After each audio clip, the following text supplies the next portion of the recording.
susaraq gözlerim danışır.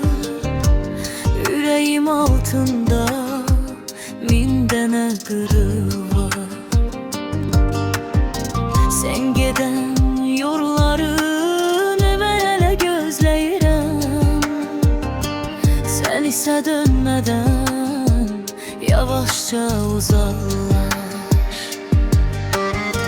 Ayrılıq öyrətdi mənə, sevgidə yorular bəzən. Özümü tapa bilmədim səndən sonra. Sanki yarım qaldı nəfəsim, yenə ayrılıq söylədi səssiz. Heç kimə eyni qalmırmış bizdən qalan xatirələr. Ürəyimdə yağış kimi yağırmış. Sözlərim dodağımda, səslənmir içimdə.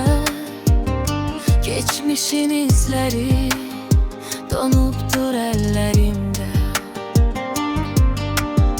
Sen yoksan bu gece şehirde darıxır.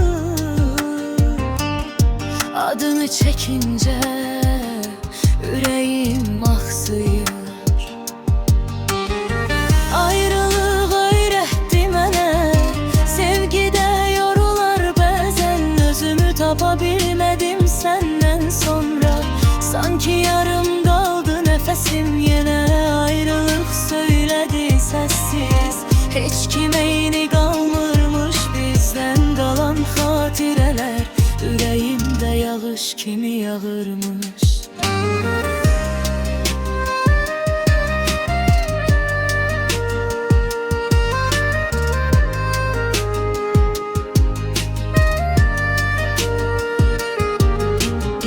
Bir gün yolumuz yenə kəsişsə əgər, onda bilərsən mən hələ səni sevirəm.